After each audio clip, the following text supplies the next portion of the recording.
दोस्तों, पीएमपी की इस धरती पर अपने कदम रखकर मैंने इस जीवन को धन्य कर लिया था। कपल्स का गढ़ कहे जाने वाले इस पार्क का अपना एक खूबसूरत इतिहास रहा है। ये जगह सुनने में जितनी अश्लील है, उतनी ही कभी खूबसूरत हुआ करती थी, क्योंकि यहाँ ढेर सारी बर्ड्स अपनी प्यास बुझाने आया करती थीं। पर अब सिर्फ लव बर्ड्स ही आती हैं। क्या करने, वह एक सीक्रेट है।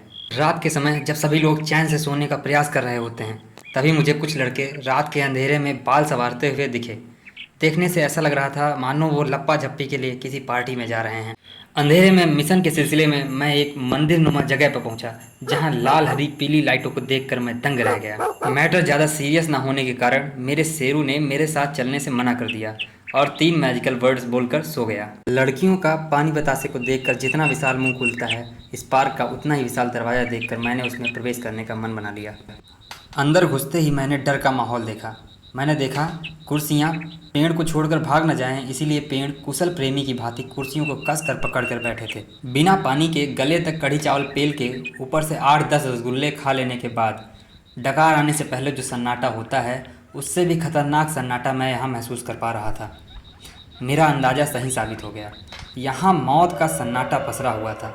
किसी साइको किलर ने 2 मासूम पेड़ों की बड़ी बेरहमी से हत्या कर दी थी। इन पेड़ों पर हुए हमले की चश्मदीद गवाह ये दोनों कुर्सियाँ थीं, लेकिन ये दोनों आज किस पर ज़्यादा खूबसूरत लड़की बैठी, इस बात पर आपसी विवाद हो जाने के कारण आपस में लड़कर बेहोश हो गई थीं। वहीं पास के पेड़ पर मुझे अर्धनग्न अवस्था में लटकी हुई बहुत सारी चॉकलेट दिखीं, जिनको समाज से कोई चिंता नहीं थी, लेकिन मुझे उनके साथ कुछ अनहोनी होने की आशंका थी, क्योंकि समाज के कुछ लालची लोग उनको पाने के लिए आंखें गड़ा कर खड़े थे। बड़े बुजुर्गों की ये बात कि हर अंधेरे के बाद उजाला आता है, ये बात यहाँ आकर आज सत्य सिद्ध हो गई। हमारे जीवन में किसी काम को करने के 2 रास्ते होते हैं, लेकिन इस सीक्रेट एजेंट के जीवन में तो 3 रास्ते थे। बेचारा किधर जाए, कुछ समझ नहीं आ रहा था।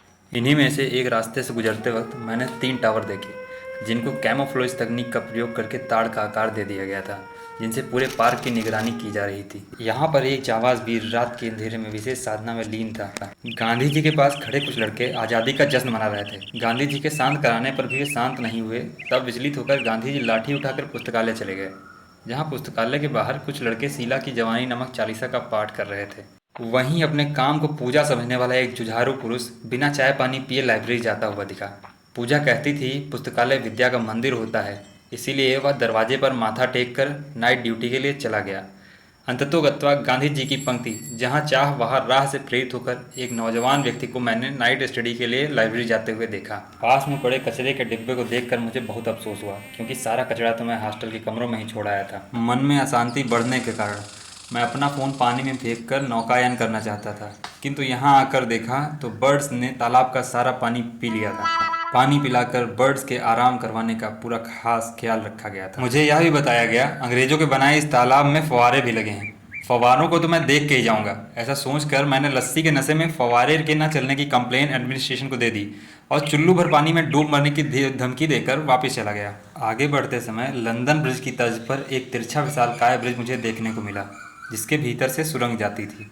निष्ठावान, जुझारू, विवेकशील, कर्मठ, सशक्त सीक्रेट एजेंट कभी हार नहीं मानता।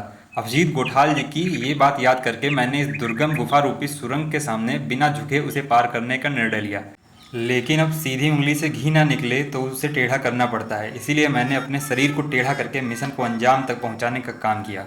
वापस लौट कर देखा तो मेरे डूबने के लिए चुल्लू भर पानी का इंतजाम कर दिया गया था। क्योंकि चुल्लू भर पानी ही था तो उसमें कोई और न डूब जाए, इसलिए बैरिकेटिंग की भी प्रॉपर व्यवस्था की गई थी।